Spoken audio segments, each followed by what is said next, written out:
Hai nakama, kembali lagi nih di One Piece Update Channel. Tidak terasa ya, sekarang sudah berada di penghujung tahun 2020. Dan juga manga kesayangan kita semua One Piece sebentar lagi genap 1000 chapter. Tentunya banyak sekali gosip tentang apa yang akan Oda Sensei berikan pada manga chapter ke-1000 nanti. Nah, sambil menunggu rilisnya chapter ke-1000, pada video kali ini One Piece Update Channel merangkum 7 kejadian-kejadian di manga yang membekas sepanjang tahun 2020. Tahukah kamu kalau sepanjang tahun 2020 One Piece secara resmi telah merilis sebanyak 33 chapter. Sayangnya, chapter sebanyak 33 itu bukan sebuah pencapaian yang baik. Menurut sumber yang Apin baca, jumlah chapter yang rilis pada tahun ini merupakan yang paling sedikit jika dibandingkan dengan 5 tahun belakangan. Nah, dikitnya jumlah chapter yang rilis tentunya berkaitan juga dengan wabah penyakit yang sedang melanda bumi kita. Dan sempat ada isu juga kalau Oda Sensei sempat jatuh sakit tahun ini. Sungguh tahun yang kurang baik ya untuk kita semua. Meskipun begitu, di tahun 2020 ini juga perkembangan cerita One Piece terasa sangat padat dan tentunya tidak membosankan. Hampir pasti setiap chapter diisi oleh kejadian-kejadian yang seru untuk dibahas. Admin yakin kalian setuju dengan hal yang satu ini. Oke, baiklah, sekarang langsung saja kita masuk pembahasannya. Urutan ke-7, perlawanan 9 sarung benang merah kepada Kaido. Ini salah satu kejadian yang wajib masuk ke urutan 10 besar nih. Karena aksi tersebut sangatlah luar biasa keren meskipun harus berakhir tragis. Mereka bersembilan sempat membuat seorang Kaido tampak tidak berdaya karena menerima serangan bertubi-tubi dari mereka. Dengan kombinasi serangan yang sangat epik dan diakhiri dengan jurus yang diajarkan langsung oleh Kosuke Oden kepada Denjiro, Azura, Inuarashi, dan Kinemon, seorang Kaido terlihat seperti akan tumbang. Namun pada akhirnya mereka bersembilan harus mengakui kalau Kaido bukanlah tandingan mereka.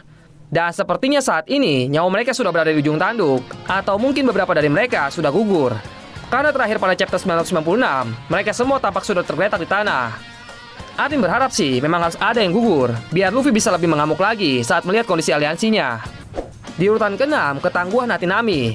Ini bakal menjadi kejadian yang membekas, karena semua nakama tahu kalau Nami salah satu anggota terlemah dari kelompok bajak laut topi jerami. Namun di manga chapter 995, Nami yang sudah babak belur setelah dihajar oleh Ulti dan tampak hopeless, dipaksa dan diancam oleh Ulti untuk mengatakan, "Kaptenku tidak akan menjadi raja bajak laut." Akan tetapi, di luar dugaan, Nami malah berkata sebaliknya, yang tentunya malah membuat nyawanya semakin terancam. Dan dengan ini juga menjadi pembuktian kalau Nami sangat mempercayai kaptennya dan rela mengorbankan nyawanya demi Luffy. Sungguh sebuah ikatan nakama yang sangat kuat. Mungkin jika dijadikan anime nanti, feels dari adegan ini hampir serupa dengan adegan Zoro di arc Thriller Bark. Urutan kelima, tragedi Orochi. Sungguh sebuah kejadian yang tidak terduga kalau Kaido dengan seenak udelnya menebas kepala Kurozumi Orochi. Mereka telah beraliansi selama lebih dari 20 tahun. Lalu aliansi itu Kaido putus dengan cara yang paling tragis. Memang sih beberapa kali telah disebut kalau beraliansi dengan bajak laut tidak akan pernah berakhir dengan baik. Namun aksi Kaido ini sungguh di luar dugaan. Tepatnya pada chapter 985, Kaido secara tiba-tiba mengambil katananya King, lalu menebaskannya tepat di leher si Orochi. Dengan seketika kepalanya sudah terpisah dari badannya. Dan semua orang yang menyaksikan hal tersebut pun sangat terkejut. Yang menarik di sini, Admin merasa ada sebuah kejanggalan. Karena Oda Sensei membiarkan seorang pengguna buah iblis Mythica Zoan mati sia-sia tanpa menunjukkan kemampuan dari buah iblisnya. Maka dari itu, Admin sendiri termasuk orang yang berpikir kalau Kurozumi Orochi sebenarnya masih hidup. Nakama sendiri termasuk yang mana? Urutan yang keempat, terungkapnya jati diri si pengkhianat. Admin rasa ini merupakan salah satu teka-teki yang bisa dibilang cukup panas selama Aquano. Sambil menunggu Oda Sensei menjawab teka-teki ini, banyak sekali nakama-nakama yang mencoba menggabungkan beberapa kepingan puzzle yang bisa membawa mereka ke sebuah jawaban dari teka-teki ini. Ada beberapa kandidat yang sempat digadang-gadangkan akan merupakan si pengkhianatnya, seperti Carrot, Kikunojo, Shinobu, dan tentunya si pengkhianat aslinya yaitu Kanjuro. Sungguh sebuah sandiwara kelas atas dari seorang Kanjuro yang mampu memainkan perannya dengan sangat baik dan hampir sempurna. Mungkin saja bila ia sedikit lebih pintar dan sabar lagi, ia akan benar-benar berhasil menghancurkan klan Kozuki. Urutan ketiga, flashback perjalanan bajak laut Goldie Roger. Sebenarnya perjalanan ini dimulai dari 966, yang dimana awal mula Roger mengajak Kosuke Oden untuk ikut bersamanya dan membantunya menemukan One Piece. Setelah bertarung dengan kelompok Shirohige dan berakhir imbang, pada akhirnya mereka malah saling bersenda gurau, berpesta. Akan tetapi di tempat lain, Roger bercerita kepada Shirohige dan Oden tentang apa yang ia dapatkan selama perjalanannya mengarungi lautan Greenland. Lalu Roger menunjukkan salinan poneglyph kepada Shirohige dan Oden. Setelah tahu Oden bisa membaca tulisan tersebut, Roger menceritakan mimpinya untuk menjadi raja bajak laut dan menemukan sebuah harta karun yang disebut One Piece. Selama perjalanannya, Roger mendapatkan banyak informasi baru. Salah satunya tentang senjata kuno, dan tentunya informasi tentang abad kekosongan.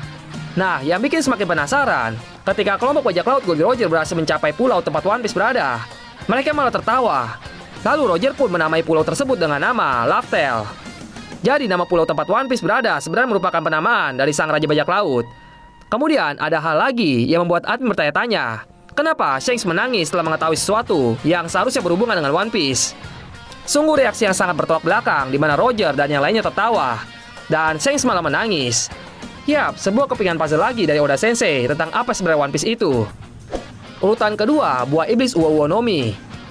Ya, ini adalah kejadian yang paling epik dan pas untuk menutup tahun 2020, yaitu perkenalan buah iblis yang dimakan oleh seorang Kaido.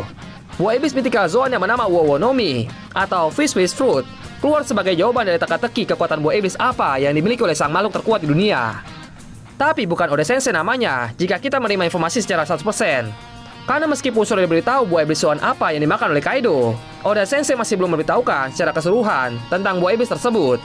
Dan sejauh ini sudah banyak yang berteori kalau buah iblis yang Kaido makan itu mythical Zoan Uo-Uo no Mi, model ikan koi. Teori ini mengacu kepada sebuah kisah legenda di negeri Jepang. Selain Oda Sensei memberitahukan informasi tentang buah iblisnya, ia juga memberikan informasi tentang siapa dan di mana Kaido mendapatkan buah iblisnya. Sehingga banyak pertanyaan yang sempat booming di dunia One Piece terungkap. Seperti utangnya tidak bisa dibayar oleh Kaido kepada seorang Big Mom. Jadi Big Mom lah orang yang telah memberikan buah iblis tersebut kepada Kaido. Tepatnya pada saat kejadian legendaris God Valley. Dan juga Big Mom pernah menganggap Kaido sebagai adiknya.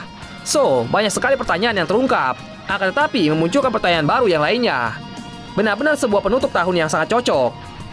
Urutan pertamanya, flashback perjuangan Koshiki Oden merebut Wano Kuni.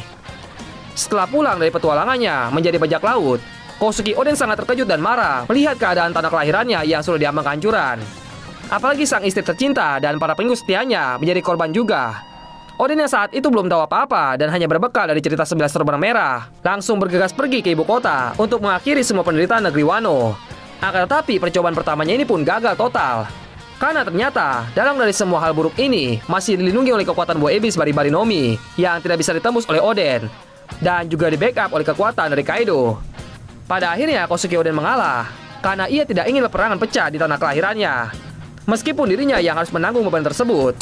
Dan sampai tiba saatnya perjanjian damai yang dibuat pada waktu itu dinodai oleh Orochi. Kemudian Koshiki Oden memutuskan untuk berperang. Keputusannya itu pun disetujui oleh para pengikut setianya 11 Benang Merah. Sayangnya Koshiki Oden kembali gagal merebut negeri Wano dan menyingkirkan Orochi dan Kaido. Akibat kegagalannya itu, kali ini Koshiki Oden dan pengikutnya dijatuhi hukuman mati dengan cara direbus dalam sebuah wadah berisikan minyak yang sangat panas. Alih-alih mereka semua tercebur ke wadah panas tersebut, Koshiki Oden sebagai seorang pemimpin mengorbankan dirinya untuk melindungi para pengikutnya dengan cara menopang ke-9 pengikutnya di atas sebuah papan, dan sedangkan dirinya berendam di dalam minyak panas. Sungguh sebuah aksi heroik yang sangat luar biasa kerennya. Oke, baiklah, itu tadi 7 kejadian-kejadian di manga yang membekas sepanjang tahun 2020 versi One Piece Update Channel. Nah, kalau versi Nakama gimana? Yuk silakan komentar versi Nakama masing-masing. Dan sebagai penutup, yuk sama-sama berdoa. Semoga tahun 2021 menjadi tahun yang lebih baik. Selamat tahun baru Nakama dan stay healthy semuanya.